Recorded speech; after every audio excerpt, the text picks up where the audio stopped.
Hey, Dairy Hour listeners, if you're enjoying this show, leaving a review is the best way to help us grow and reach more people.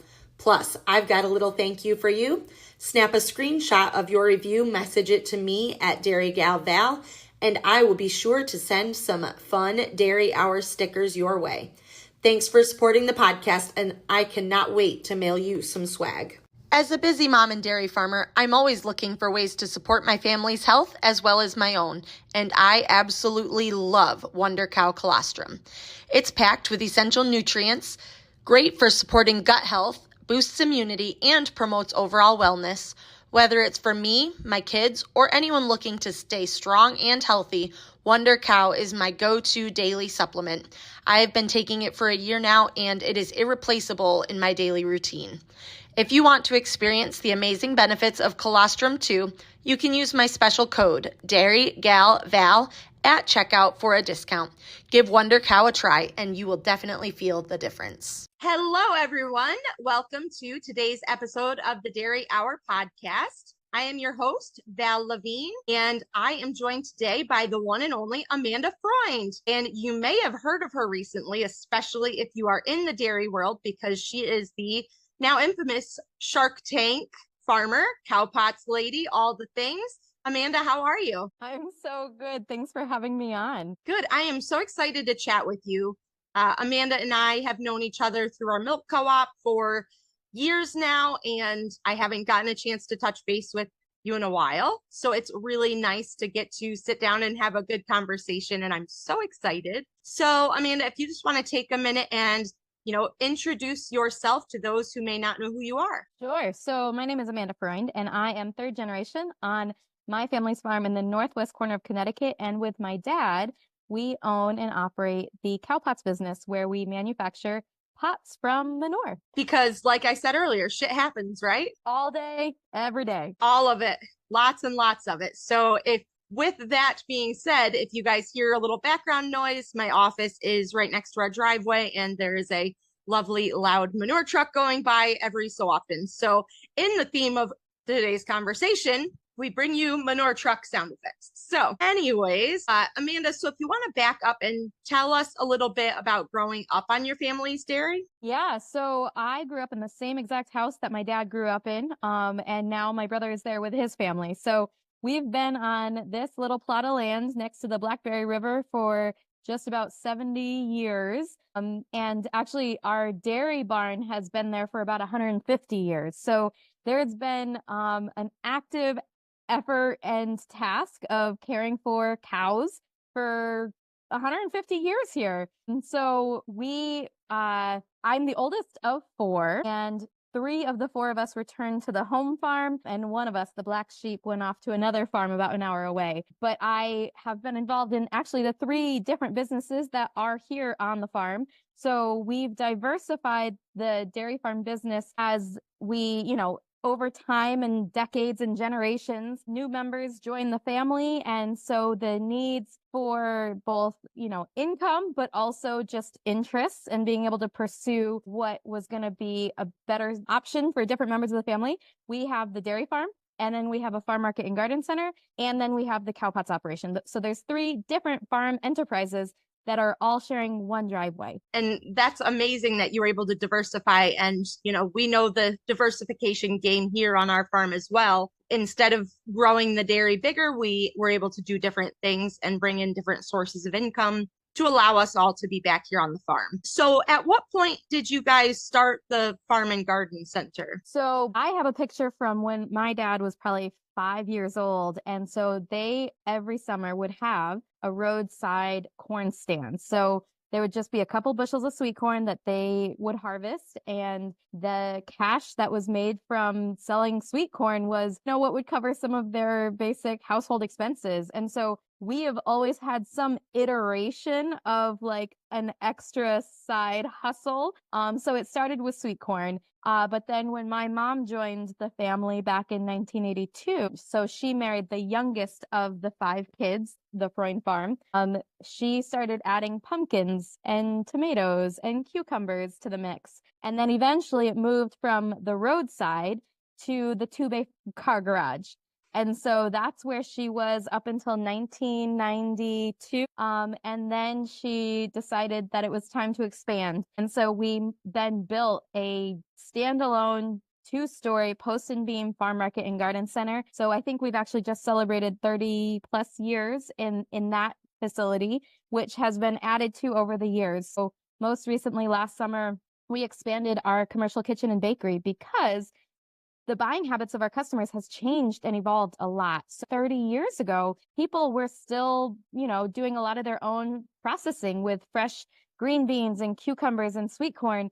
But now a lot of our customers, they come in because they're looking for what's for dinner tonight. So we are doing a whole lot more prepared foods than ever before. And so the kind of importance of having that commercial kitchen space has really been a driving factor in our market. And I just love to hear the evolution and how it started with just some corn on the side of the road. And then your mom added her touch and it just kind of grew from there. That's so neat. And it's probably cool for you as a small child even to have seen the progress that business made over your lifetime. When you look back, certainly, but I don't know that my peers in elementary school had the same kinds of expectations for what their contributions should be after school and on weekends. I mean, I remember we had an old tackle box that was for change. And so that was my first job when I was, whatever it was, 9, 10 years old. And I just remember being able to like count out change from this dented, old, rusty metal box. And so, but now like, oh my goodness, we can like scan barcodes. It's wild where we've gone. But certainly now, oh my goodness, being able to like reflect on the opportunities and the experience that I was gaining. But as a 12-year-old, I think I would have preferred watching TV. Yes, I think all farm kids, or at least the majority, have that moment in time where they're like, man, those other kids have it so good. They don't have to work before school. They don't have to go home and work. Like, what is that like? And, as much as it probably stunk back then, I think, at least in my opinion, I grew to appreciate that because I can bet that farm kids have a way better work ethic than most other kids that do just get to sit and watch TV. So yeah, for sure. And not to say I didn't try. I remember so clearly sitting in our kitchen, and we were allowed when we got off the bus to go and make ourselves a snack. And then eventually we were expected to go out and help with whatever. And I remember I would position myself in the kitchen so that I could see out the window. And I remember I turned on the TV and I was eating probably like nachos, because who doesn't like always choose to melt cheese on tortilla chips? And I saw my dad starting to walk into the house. And let me tell you, I shut it down quick. I made it look like all I was doing was snacking, and then I'm going right back out to work. So I got very, very sneaky about making sure that my TV was being watched in a very like strategic way. That's awesome. Thankfully, you had that nice sight out the window to be able to keep an eye on when someone was coming to root you out of the house. Yeah, specifically dad. Darn those dads and us, keeping us honest, keeping us working. Come on now. So another really cool thing about you is that, our farms both shipped to Cabot. These, of course. As my audience, you guys know, I always shout out Cabot when I can because it's the world's best cheddar for a reason. So you guys also did some things that were pretty new to the state of Connecticut as well by putting in robots fairly early. Yeah, so we have, my grandpa instilled in the ethos of this farm just the importance of sustainability and being progressive and trying new things. And so, I think we had the first manure lagoon. I think that's what I heard my dad say, in the state of Connecticut. And then we had the first and the longest continuously running methane digester in the country. And we were the first dairy farm in the state of Connecticut to install 5 robotic milkers. So we get excited by advancements in the industry that we can take advantage of if it's going to allow us to do a better job. And so we installed those 5 robots in 2016, and it was a big shift because we, prior to that, had the largest rotational grazing dairy herd in the state. So our cows were going out to pasture each summer. And then we were milking twice a day. So we would bring them in at midnight and at noon because we wanted to make sure that they were under the shade of the barn during the hottest part of the day. So we transitioned from that rotating pasture plan, which we've been doing for 15 to 20 years, to where the cows are all now in a freestall barn all the time because cows are herding animals and they don't really participate very well in one cow goes to the robot, but the other ones are going to be out in the field. Like, that's not how it works. They move together. So we made the decision at that point to move everybody into the barn. But let me tell you, it is the Taj Mahal of dairy barns. Like, they have misting fans, they have water beds, they have back scratchers, they have a feed pushing robot. I mean, if there's anything that we could do to provide comfort for those animals, like, we made sure, like, we didn't forego anything because we want them to be comfortable. So this new dairy barn ended up being a really cool space for the cows.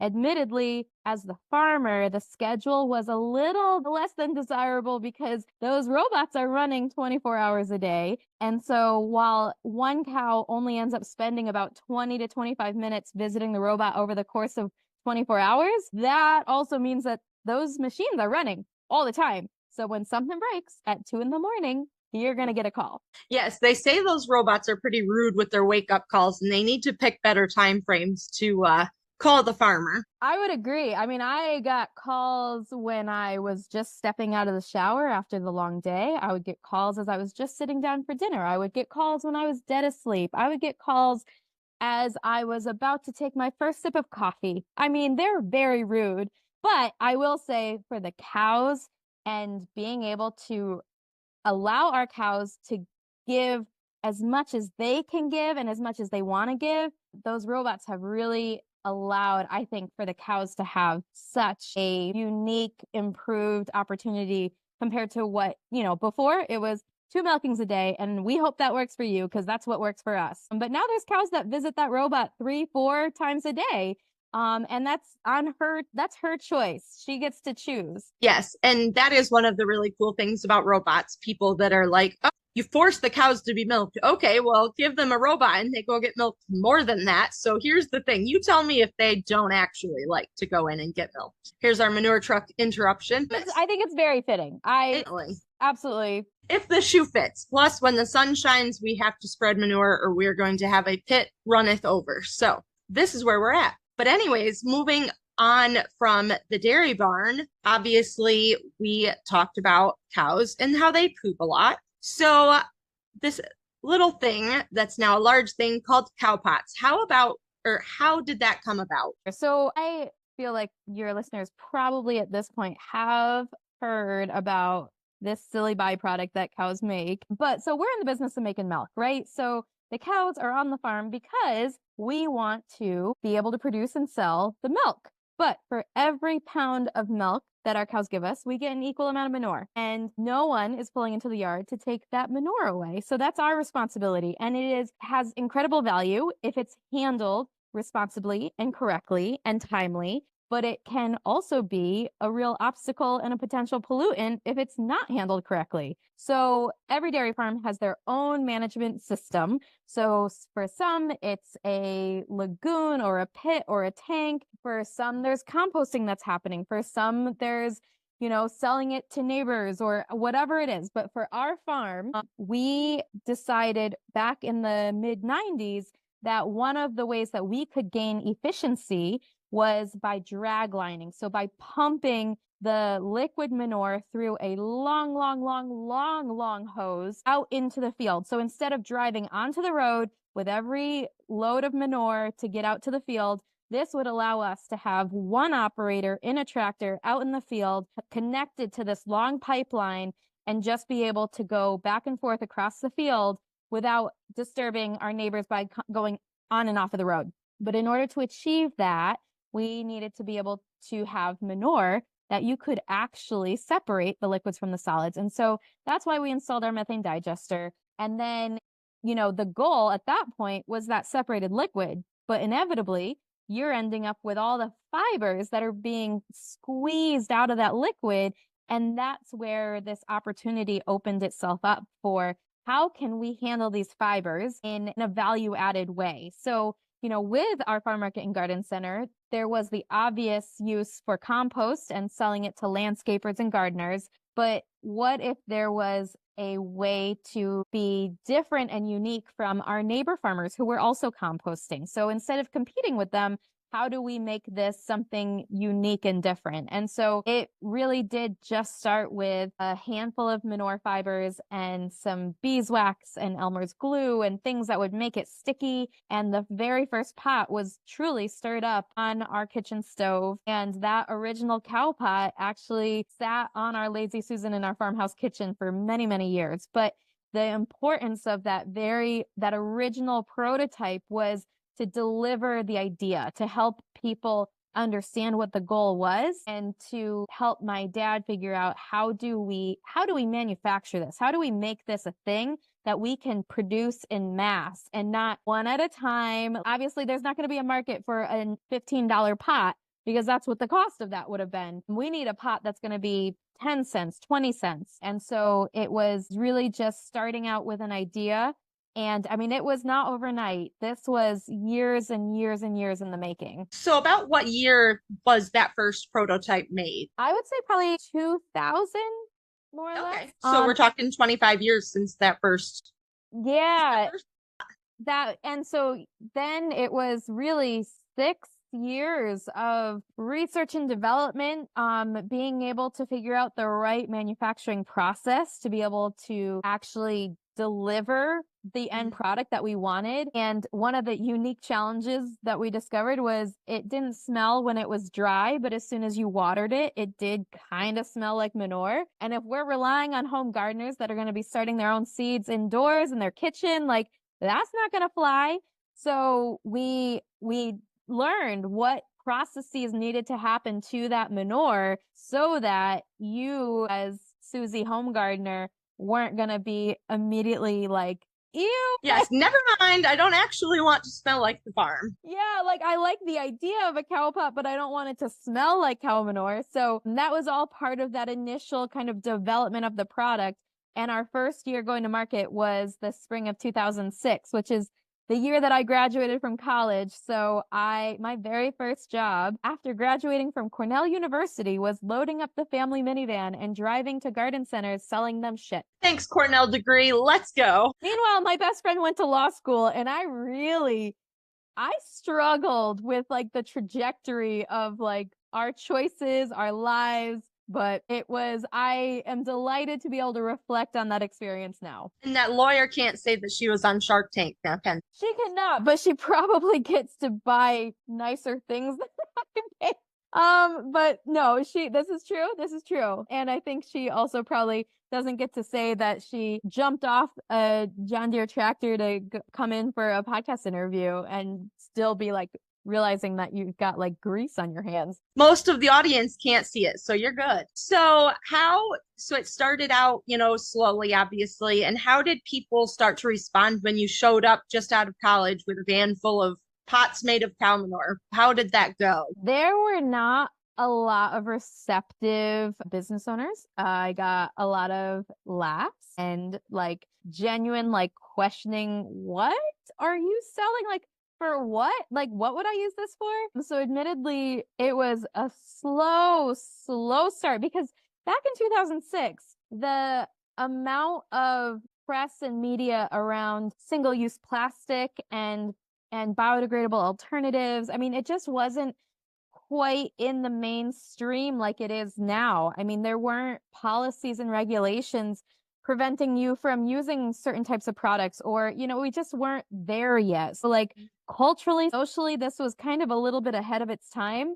And so it was early on, though, we did end up forming a relationship with a couple seed companies, and they were willing. I mean, it was an obvious compliment to their product. And at that time, I mean, we really needed to capture the early adopters, right? The people that just would be so taken and intrigued by the concept that they would be willing to pay that higher premium cost that it was at that time. Because literally the very first pots that we went to market with, I was hand moving each one of them from where they were set from the machine onto a drying rack and then moving the rack into an oven. Like, it was very manual. So our cost of production at startup were really, really high. And so, but to have those seed catalogs be willing to put our product with their products, and they were high quality seeds and people respected them, and I think that was the door that opened for us to like really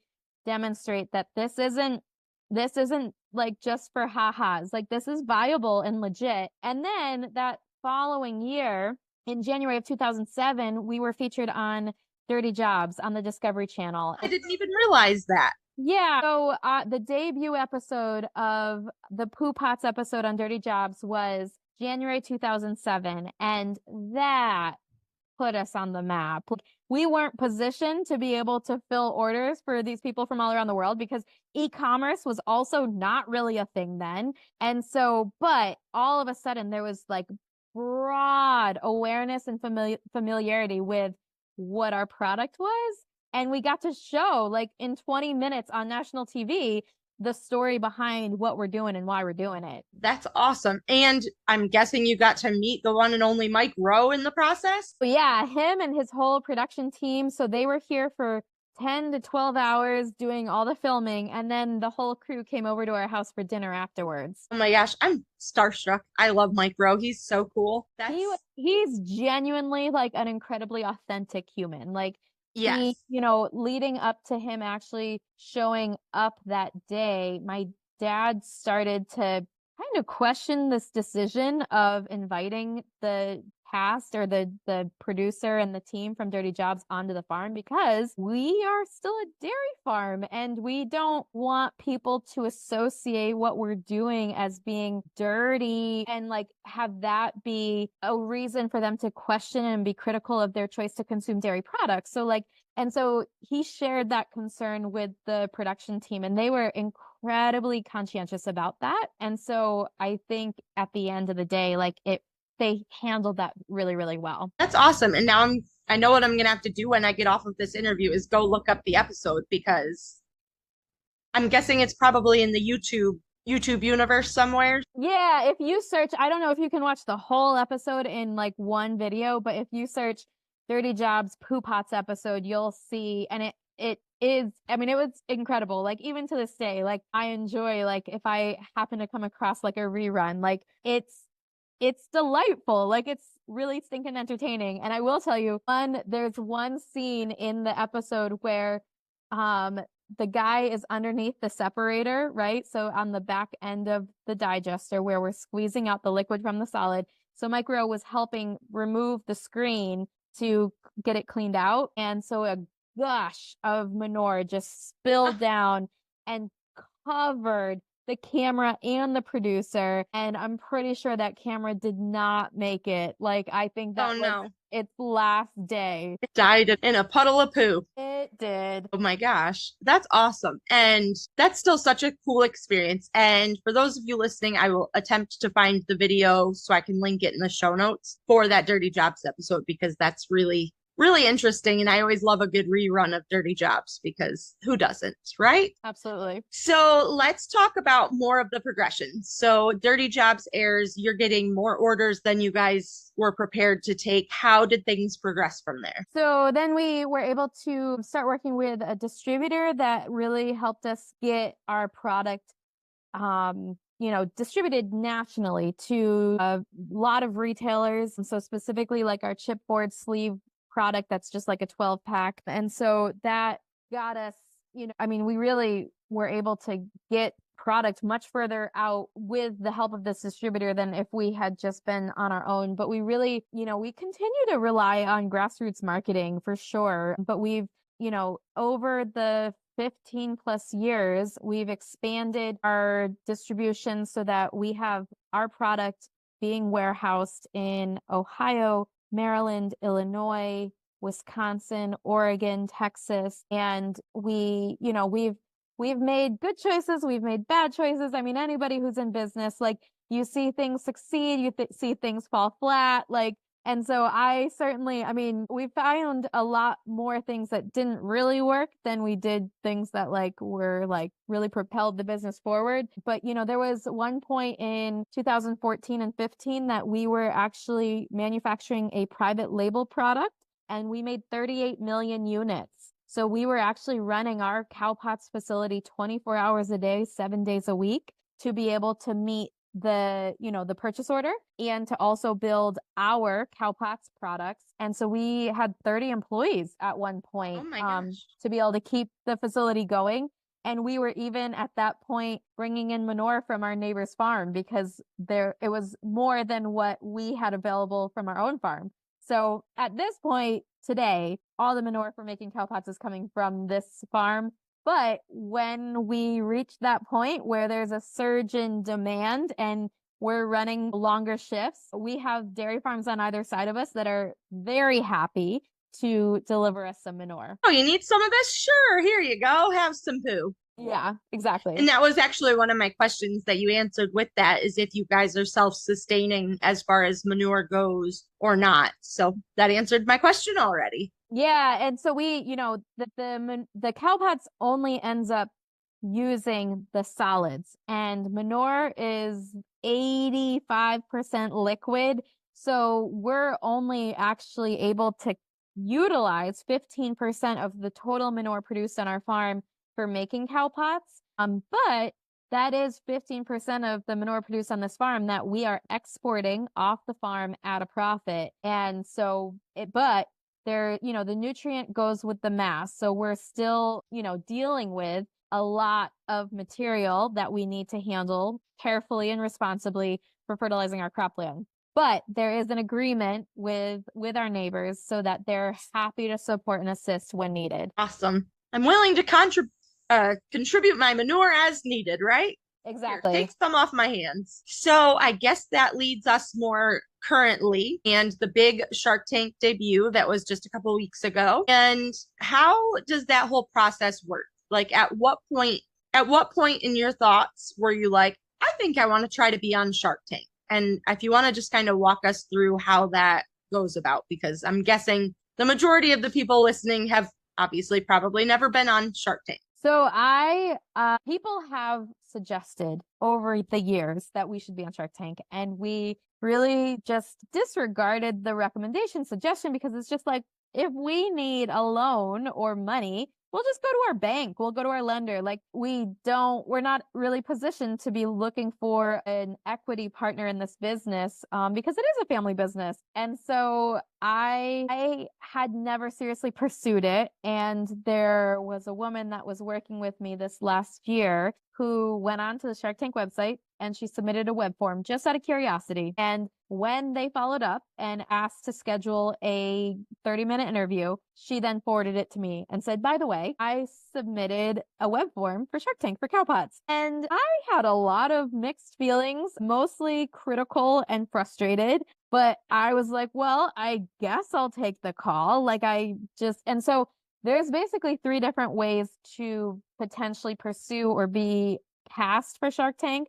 You can submit a web form on their website. They have casting days where they go to major cities, kind of like American Idol, where like contestants can show up and it's an open casting call. And so you can go and make your pitch and then they'll select you that way. And then the third way is that like if the producers from Shark Tank hear about a new novel product, they might reach out to you. So those are kind of the 3 potential scenarios to like enter into this space. And so after that initial interview, it led me to the next. It kind of felt like you make it through one door and then you interact with this group of people and then it opens another door and then another door and then another door. And at no point do you have any idea how many more doors there are ahead of you. Like no idea. So, But when you did that first interview, were you like, this is just going to be like a one thing? They're never going to take this and then it's going to be the end of it? Or were you like, did they lead you to be genuinely hopeful that it was going to keep rolling? How did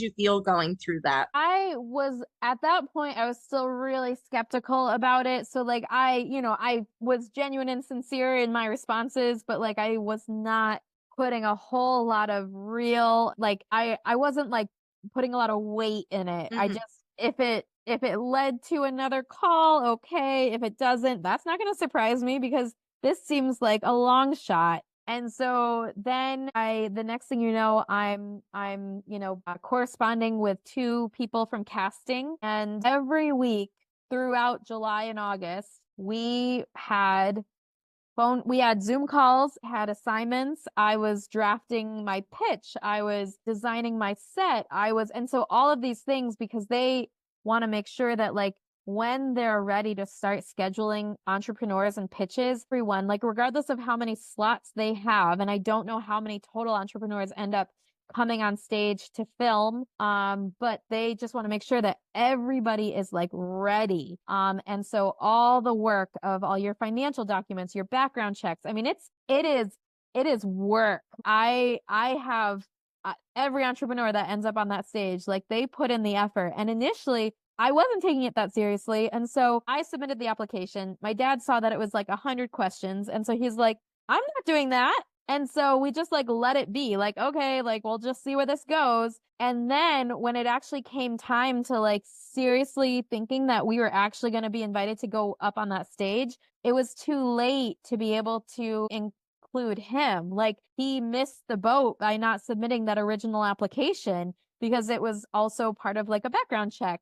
And so if I had known that I was really actually going to go and get on that stage, I certainly would have made a point of bringing my dad with me, but we missed that opportunity. And so he ended up staying at home because he wouldn't have even been allowed in the studio with me. Like, even if he wanted to like root for me backstage, like that wasn't an option. So I mean, I think just speaks to how little faith I had in this actually turning into a real live, like me going and making a pitch. Definitely. And where is that film? Sony Studios in Los Angeles. So you really had to do some traveling. Yeah, and it was a quick trip. I flew out on a Monday and I flew home on a Wednesday. One of the challenges that I anticipated was the fact that I'm promoting a product that grows plants. Like I need to have live plants growing in a cow pot. How the heck do I find someone in Los Angeles that is going to be willing to grow plants in cow pots? So it was perplexing. It consumed way too much of my energy last August, but I reached out to a bunch of different people. I reached out to garden centers and like it's kind of a strange and big ask. Like, will you receive my pots? Will you transplant them? Will you then deliver them to Sony Studios? Like, that's not a small favor. But I remembered that a friend from Peace Corps that I served with in Zambia back in 2010, his parents live in Simi Valley. And so it's like an hour outside of LA. And it seemed like I don't know who else to ask. So I reached out to Cindy and Walt, and they startled me when they were like, yes, like absolutely no problem. And so I shipped them a box of poo and they went to the garden center. They bought 5, 6, 7 different varieties of peppers and strawberries and basil, marigolds. She up potted everything into a cow pot. She kept it alive while it was 115 degrees out. And they then delivered it to Sony Studio for me without ever asking like any questions. They were just like, whatever you need, Amanda, no problem. And like, I've met these people once in my life, but so like my whole set, they made it possible. And then after the fact, what I really love is that I was able to connect with the Los Angeles Community Garden Council. And so all the potting soil, all the pots, all the plants got donated to local community gardens, which was really awesome. That is really cool. So filming was in August or was it after August? It was the first week of September. So from June to September, that's actually a fairly quick turnaround. Yeah, and it was power packed. I mean, it was full. I mean, it was just there was a very specific structure and strategy to the content that they needed each week to keep you moving through. And so I think there was maybe 100+ entrepreneurs that were in the same boat as me that were preparing for the filming that was going to be happening in September. And so basically Shark Tank does 2 rounds of filming. They do filming in June and then they do filming in September. And then the actual season of the episodes playing runs October through May. Very cool. And you know, at what point was your dad like, oh my gosh, I missed the boat on getting my application and this is actually going to happen? And what was your parents' thoughts or your whole family like when you started pursuing this and taking time away from the business to be able to jump through their hoops, if you know that's what you want to call it? You know, how did that go over at first and how did it progress? So it was probably about a month before actually, so I didn't actually find out that I was truly going to be on that stage to pitch until 2 weeks beforehand. So like there's just at no point is anything definite guaranteed. I mean, even after the pitch, like I didn't know if I was going to end up on the show. Like so I found out 3 weeks before the air date. So like you're on their timeline, right? So like they're running a show and you find out as needed when needed. So, but you know, I guess luckily for me, the nature of our CowPots business is that it is very seasonal. So our busy sales season runs December through May because it's predominantly a pot for seed starting. So summer usually ends up being, for me, a more flexible period where I don't have the same kind of like, you know, constraints with what I need to be doing. So it was lucky because if I had to be doing all that same work in the middle of March, I would have actually lost my mind. So, but like very supportive, but I would say that it also, you know, when you don't know for sure that this is actually going to turn into anything, I mean, it's easy to be really critical of like, I mean, even for myself personally, like, is this the best use of my time? Like, if this doesn't turn into anything, if I never end up going on that stage, if it doesn't end up on the show, like, I can't believe that I've spent this much time preparing for something that like never actually happened. So I think more it was me contending with those voices in my head about like I could be doing other things that I know that like there's going to be like an outcome or a benefit. So you really whether it was having faith or just being like, all right, I'm going to do this next thing because I'm being told to. So who knows? I love that. And so I have to address also your infamous cow that was on the episode with you. I know that you had posted on your social media that you had struggled to find a cow to be delivered to Sony Studios. So did they just have someone there that was your cow, or did you get to bring along your quote unquote cow? How did that work? Yeah, the most popular, most common question that I have gotten since coming back and being on the show was, who was in the cow? Everyone wants to know who was in the cow. And I mean, there were some people that really thought that like my dad was just gonna like magically appear from inside the cow suit. So the cow was a employee of the stage of Sony Studios who was generous enough to be willing to climb into that darn thing because like you have very little visibility and it's big. I mean, like, I think mass wise, it would almost compare to a real life cow. And she was stuck in there for almost an hour. I mean, she had to be in there the whole time I was on that stage. And I had no idea until watching for the first time, because I didn't get to see any of the show like leading up to it actually showing up on TV. I had no idea how animated she was. So like I'm watching the show and seeing her like interacting with my pitch and like covering her eyes and like putting her hands on her sides. And I was like, we never rehearsed. She just did that because she realized she's on stage and she wants to contribute to this. So like I don't even know her name. And I would very much actually like to tell her, like, I'm so grateful for like what you were willing to do.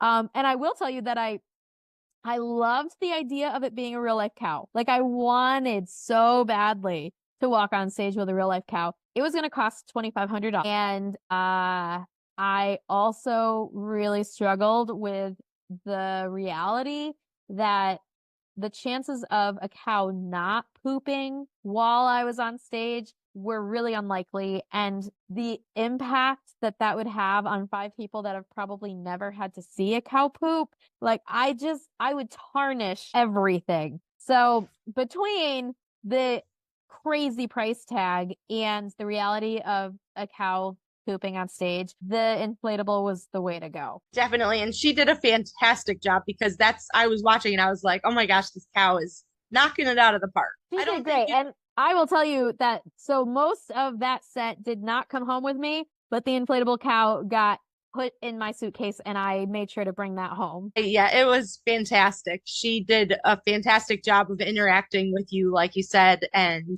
I don't think that a real cow could have interacted quite as perfectly as she did. So Absolutely not. big kudos to her. So the end result, you ended up getting a deal. So at that point, you got the deal because obviously it was part of the recording. But you still don't know if you make it on the show when you get that deal. Yeah, that's right. That's right. I mean, there's a lot of moving pieces that go into what determines who actually lands a spot on the show. And so I'm not privy to any of that. And they told us in September that they will let us know 3 weeks before the air date if we're going to air. So I found out it was 3 weeks to the day on Friday, March 20th at 5:30 in the evening. I checked my email and lo and behold, there was the email saying, "Hey, congrats." And so I think it took me a week to wrap my head around it. And then I was like, "Oh, I should start acknowledging this and promoting this because for months I was under strict confidentiality agreements to say nothing." So to all of a sudden be ready and prepared to start singing and screaming from the top of the mountains at everybody, holy crap. Yeah. Actually happening. Look at this, guys. It's happening. It's actually happening. So we had a small little watch party here at my parents' house. And so my cousins and brother and sisters and employees, we gathered and watched it together. I remember I'd set my phone down because I just needed to hear what I said. And because they obviously edited it down. So what had been 45 minutes on that stage becomes a 10-minute clip. And what parts of the conversation were they going to include? But after, I finished my pitch and I, do the little exit interview on stage, I turned my phone over and I had 69 text messages. It was such an incredible feeling to my community, my people reaching out to just be I watched, that was excellent. And, after the fact, I spent days trying to get through all the emails and the orders. I mean, it was excellent. I couldn't have asked for better timing. And I think I was so proud to not just be there to represent my brand and, the product that we're marketing, but to really be able to have a cow on a national stage to talk about dairy farming and sustainability. 100%. And that is such a huge thing as part of not only the dairy industry, but agriculture as a whole, is how we're bringing agriculture into the next season as far as sustainability goes, and all of these really unique things that are coming out, like CowPots and things that you can do to basically upcycle your manure. So it is really cool. And it was so neat to get to watch you and be like, hey, I know her. She's on TV. This is the coolest. So you got the deal. And now how much is it hands-on for you working with your shark? How does that work from here on out? Yeah, so I guess this is going to be maybe a little burst of the bubble, but it was about 2 months after filming that going through the due diligence process with the investor team that we actually ended up deciding not to proceed with the deal. Okay. So the deal that was made on stage was a handshake deal, and it was a deal that they're very assertive with the entrepreneurs. Do not make a deal that you're not able and willing to actually follow through on. And so, Matthew and I had done the work beforehand to make sure that we could afford the deal that I ended up agreeing to, but based on a variety of different factors, it didn't end up actually proceeding. And I think that's not that unusual, but I think that we got the best case scenario. So I was nervous about what that looks like to share 20% equity, which is shared. I mean, it's my dad and I. And so to suddenly have to, sorry, that was my dog shaking in the background. You're good. I usually take her darn collar off, but it was a little bit nerve-wracking to think about what that looked like to give a piece of this pie to someone. And so to be able to have, at the end of the day, the reason that I pursued this was because I was excited about the prospect of being on that stage and having the attention, having the media opportunity. And whether or not there was actually going to be an investment,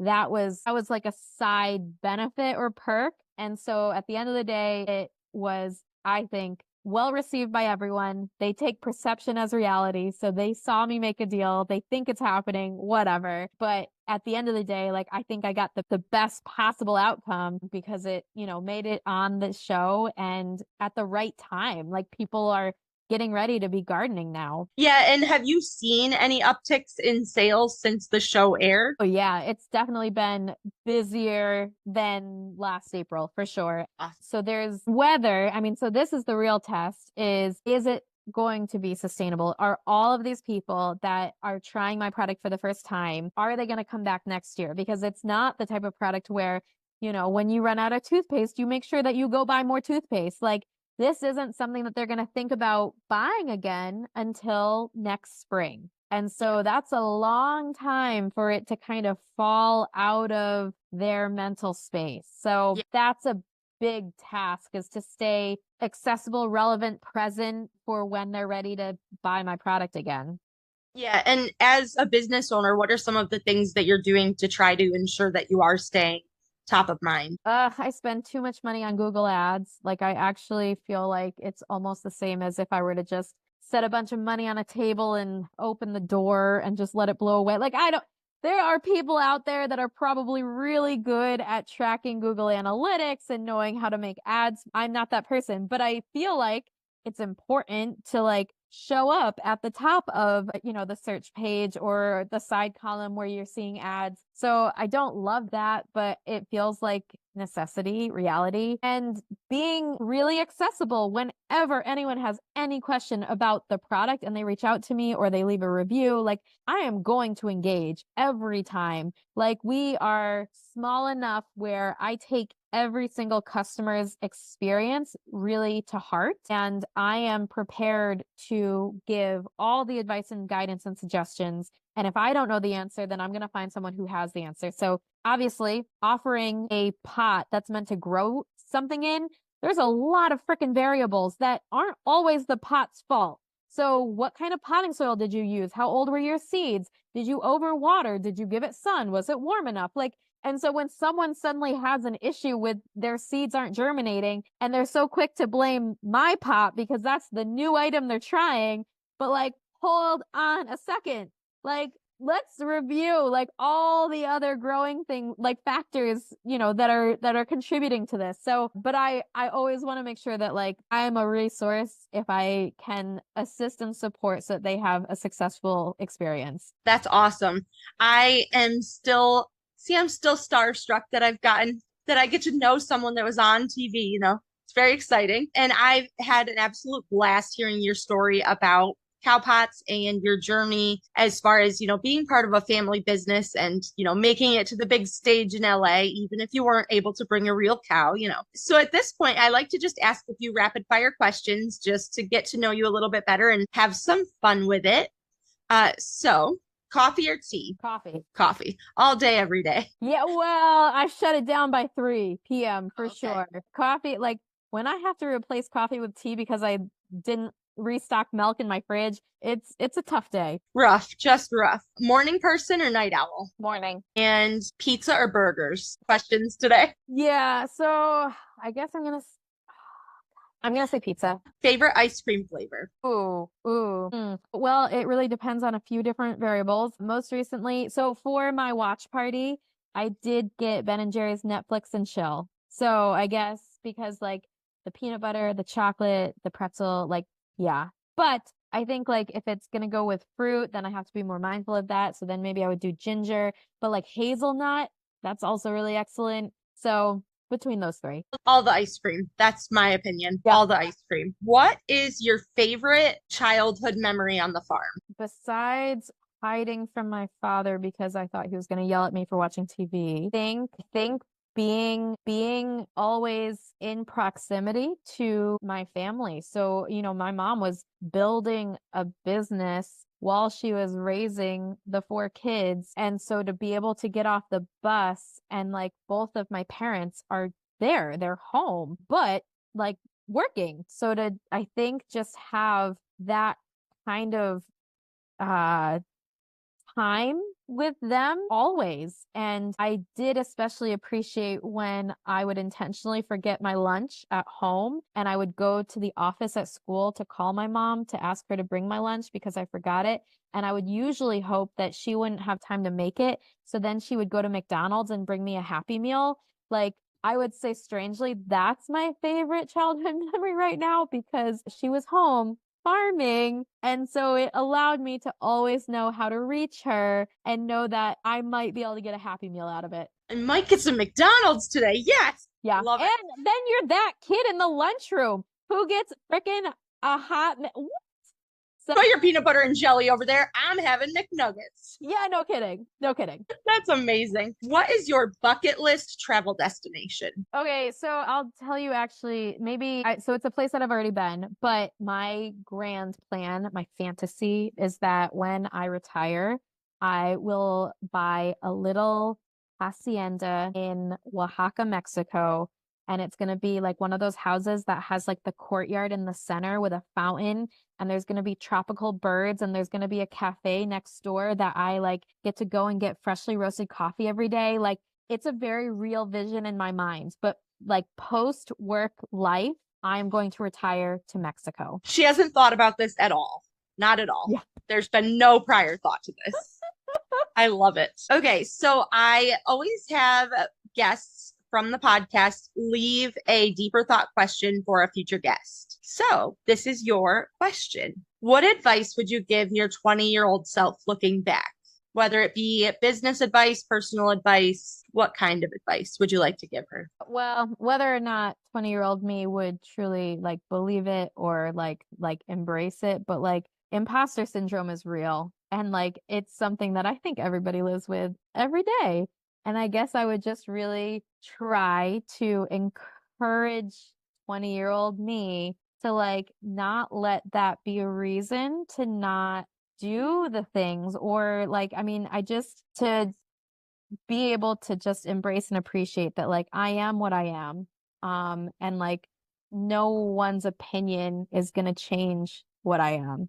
So I guess that would be it. And to frickin' stop having imposter syndrome. That's very good advice. And I'm pretty sure just about everyone, or at least anyone in our age range that's grown up with social media just starting, it is definitely the imposter syndrome is real. Absolutely. And 100%, we are all our own unique voice and we all have our own spot. And that's so important to remember, whether you are your 20-year-old self or if you are listening to this and you're really feeling it, just know there is a spot for everybody.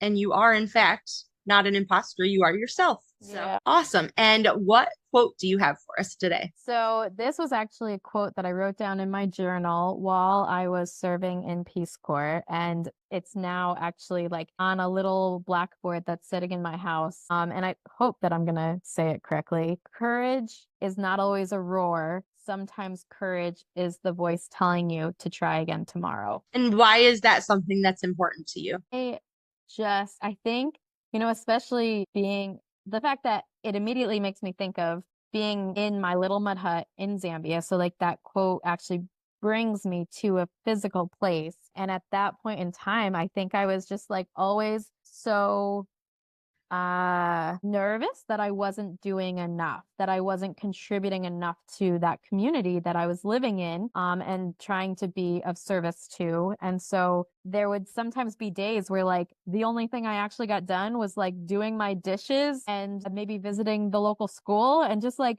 what tangible thing came from that. But to like not be dissuaded by that and just think like, okay, but like there's always tomorrow. Awesome. That is such a really great, inspiring quote. And obviously, it means a lot to you if you wrote it in your journal and now it's on your wall.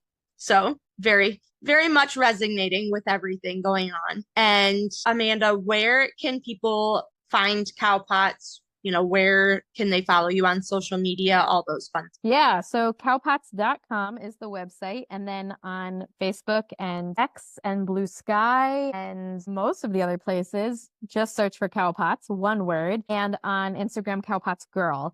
And I would say the best thing you can do for me if you're feeling so, moved by this conversation is go to your local garden center and ask for Cowpots. And if you don't see them on the shelf, like really, seriously, go and ask for them. Because if garden centers don't hear from their customers that there's interest in my product, they're not going to put it on the shelf. So do that first. And then if you can't find it, go onto my website. Awesome. I love it. Thank you so much for taking the time out of your busy season to sit down and chat with us. It has been really awesome to hear the journey of your farm, the journey of CowPots, and how much it's changed over the years and grown and just become a really cool thing. So thank you again, Amanda. I really appreciate it. Thank you. Have a good one. Thank you. And again, for you guys listening, if you love this episode, please share it with a friend. Be sure to tag me at Dairy Gal Val. And of course, be sure to tag Amanda at CowPots Girl on Instagram. I will link those in the show notes, but a little share, a little review, they go a long way in helping to spread the podcast joy. So with that, we will talk to you next week. Thanks, everybody.